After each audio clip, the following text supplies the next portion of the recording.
Ukrainian drones strike Russian weapon factory. And for the first time, radar screens across Western Russia went blank. We know freedom will win. We know Russia will lose. And we really know the victory will change the world. And this will be a change that the world has long needed. Picture this, October 2023. The Russian military boasts the densest, most layered air defense network on the planet. An integrated kill zone of S-400s, Pantsers, and fighter jets designed to create a dome of steel over its western territories. The system is working exactly as designed. Then 10 shadows slip across the border. They were phantoms, Ukrainian drones, flying so low their propellers could kiss the power lines. Their mission: penetrate 625 kilometers into the heart of Russia. Their target, a facility so secret it didn't officially exist, a place called JSC Radio Zavod. They had no fighter escort, no stealth technology, no multi-million-dollar budgets. What they did have was a plan so audacious, it rewrote the physics of modern warfare. And it all hinged on a single desperate trick with a propeller. Welcome to Behind the Fame. Today we're breaking down the mission that shouldn't have succeeded, the day 10 drones exposed the fatal flaws in the world's most feared air defense system.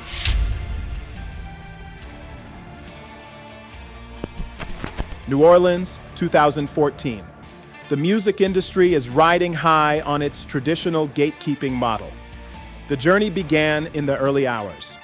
10 drones, their Chinese-made engines humming at a precise 7,400 RPM, became insects in the grass, invisible to the high-altitude radars, scanning for bombers and fighter jets.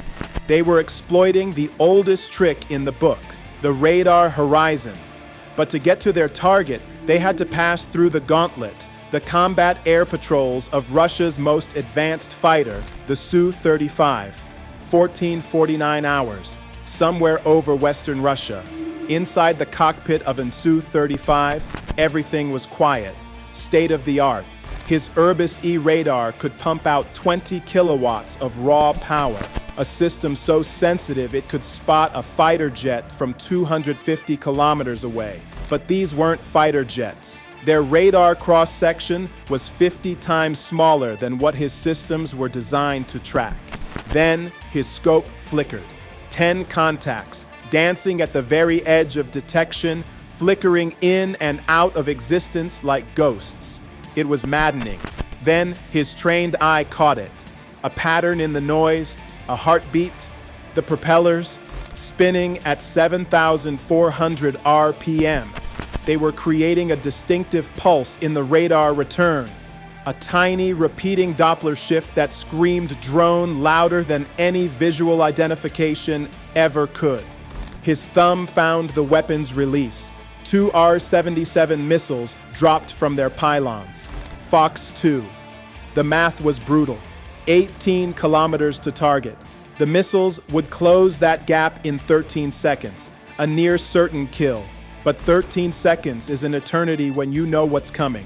And the drones, they knew. They did something that defied every protocol, every logical instinct.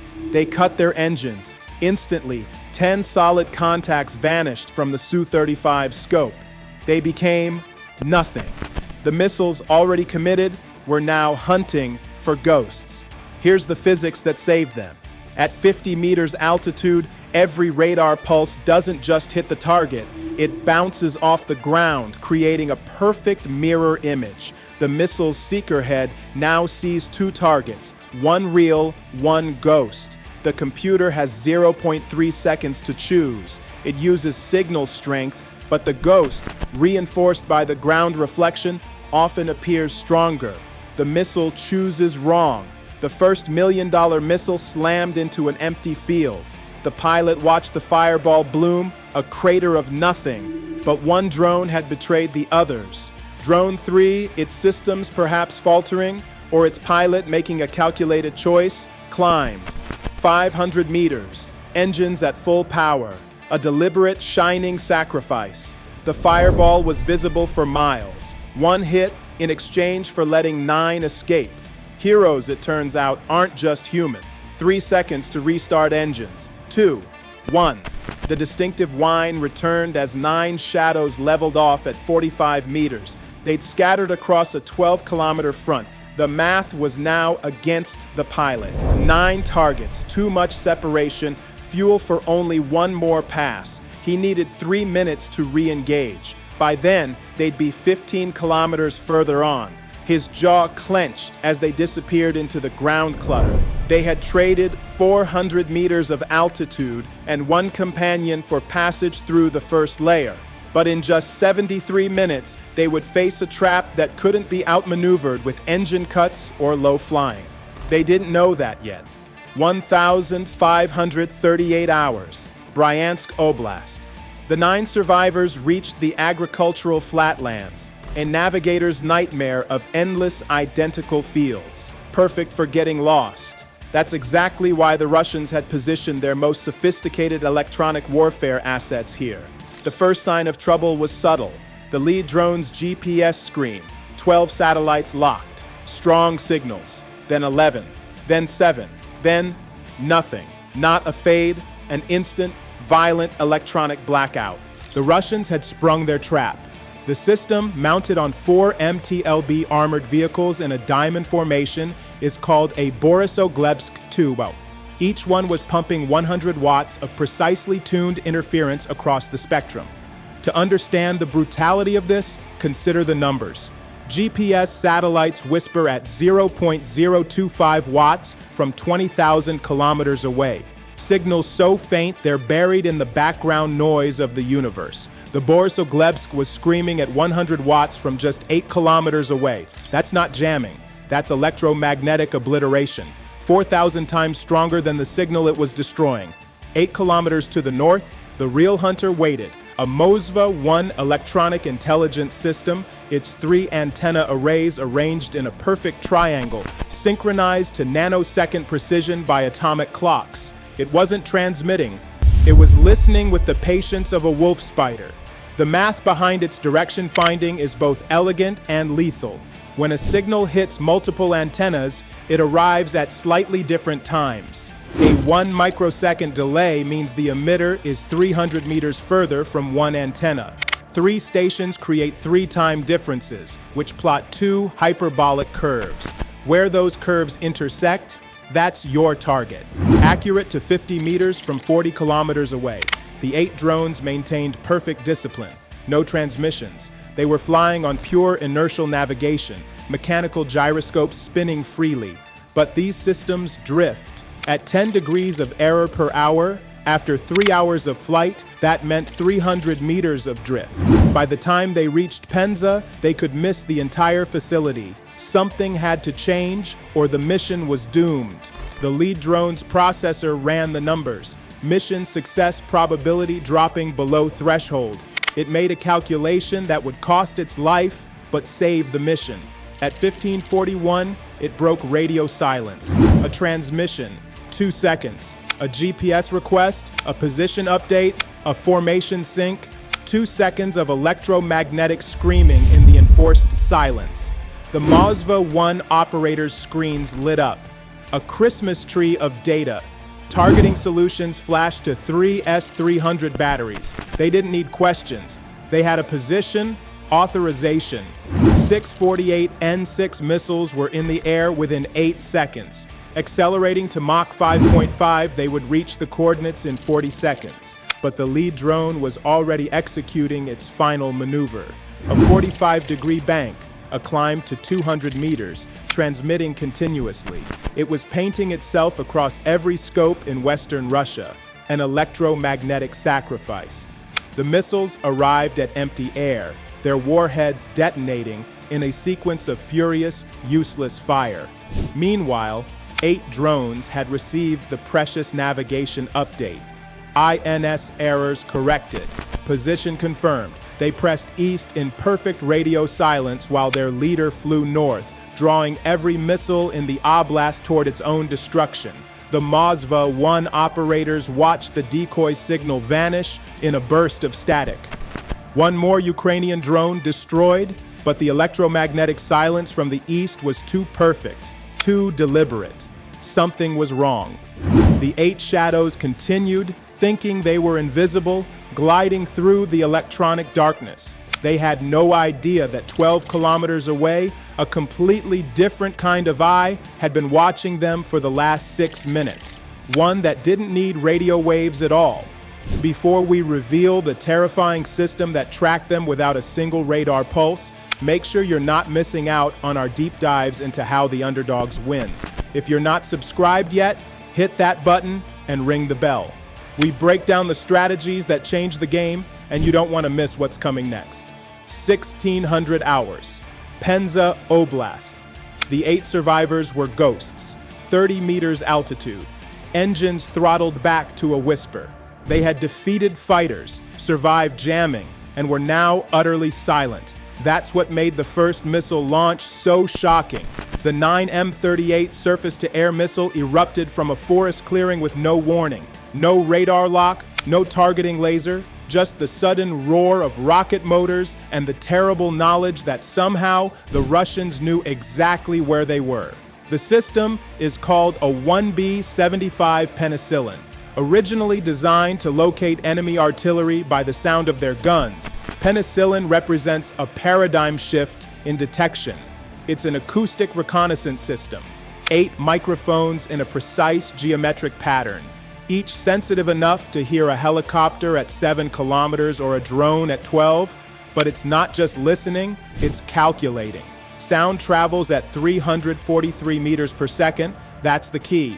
When a drone's engine, that definitive 7,400 RPM whine, reaches the array, each microphone records a minutely different arrival time.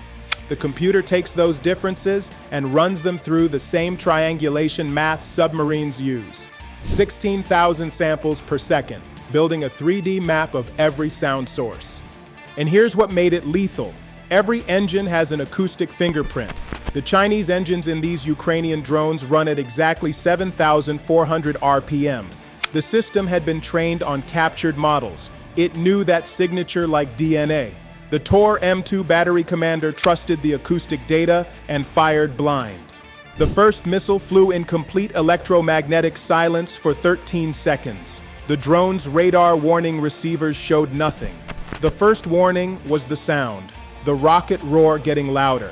Then, at 2 kilometers out, the missile's own radar went active. 2 seconds of warning. At 290 kilometers per hour, 2 seconds means 160 meters of travel.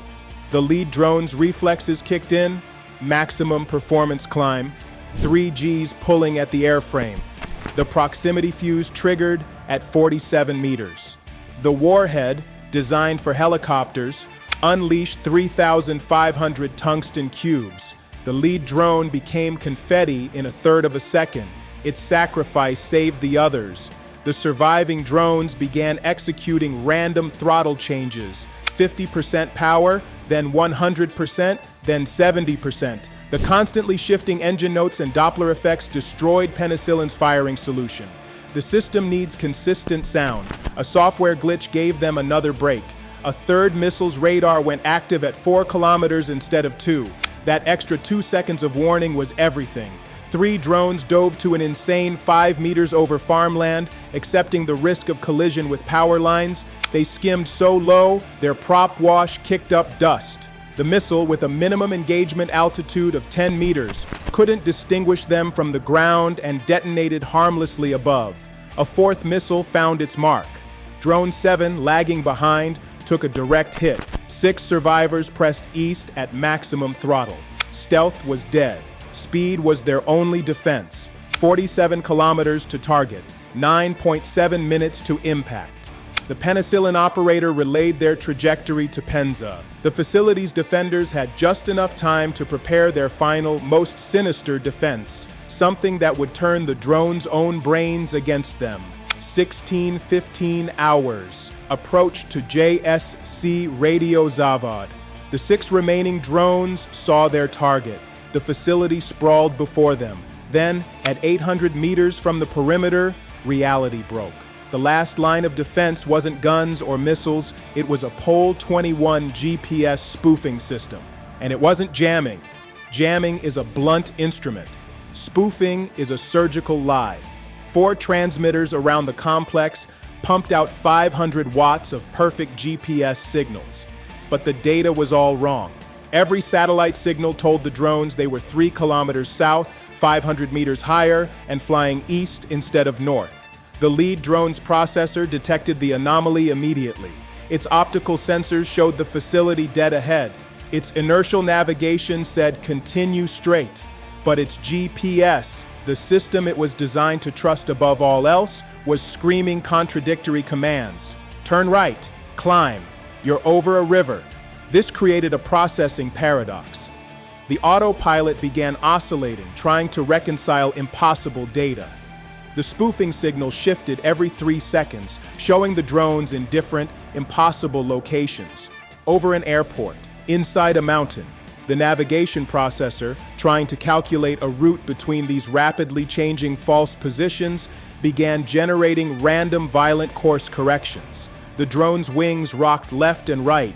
In 5 seconds of this, it would tear itself apart. The drone made the only choice it could: trust the plan, maintain heading, maintain altitude, fly and hope. By pure luck, its INS drift carried it directly over the target. Its optical camera finally locked onto the distinctive roof of the Poliana D4M1 assembly building. The processor ran the final calculation: 47-degree dive, 97 meters per second impact velocity, impact at 1620. The explosion ripped through the assembly floor. More crucially, it ruptured chemical storage tanks, trichloroethylene, acetone, hydrogen peroxide. The mixture created a fuel-air explosion that traveled at 1,800 meters per second, turning the building into an inferno. The second drone saw the pillar of smoke and adjusted course. Building 7 took a direct hit 20 seconds later. The third, fourth, and fifth drones arrived simultaneously. One hit a transformer station, creating an EMP that crashed every computer within 500 meters. The others struck the component warehouse, igniting 6 months of stored lithium batteries. The sixth and final drone arrived at 1623. The facility was already a 1,200-degree inferno. It circled once, its camera recording the destruction for intelligence analysts back in Kyiv, then dove into the only building not yet burning. The Poliana D4M1 production line was gone.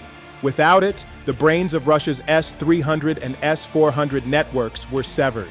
Their reaction times would triple, their coordination would shatter, creating gaps in the air defense canopy for more missions, more strikes, more shadows to slip through. They started with 10 drones. They lost 4 to the Su-35, the Moskva-1, and the Penicillin. One sacrificed itself as a decoy. One was a deliberate martyr to break the electronic trap. 6 made it to the target. They proved that the densest air defense network on Earth could be penetrated not by superior technology, but by superior strategy, by sacrifice, and by understanding the physics of the system better than its creators did. They didn't just destroy a factory, they exposed a blueprint. They proved that a multi-billion-dollar system could be defeated by ingenuity, courage, and a simple trick with a propeller. The real nightmare for any superpower isn't a peer adversary with equal technology. It's an adversary that proves your technology is fundamentally, fatally flawed. This has been Behind the Fame. We break down the missions, the strategies, and the revolutions that rewrite the rules. The revolution is real, and it's not always loud. Sometimes it's just the whisper of a propeller, 45 meters off the deck.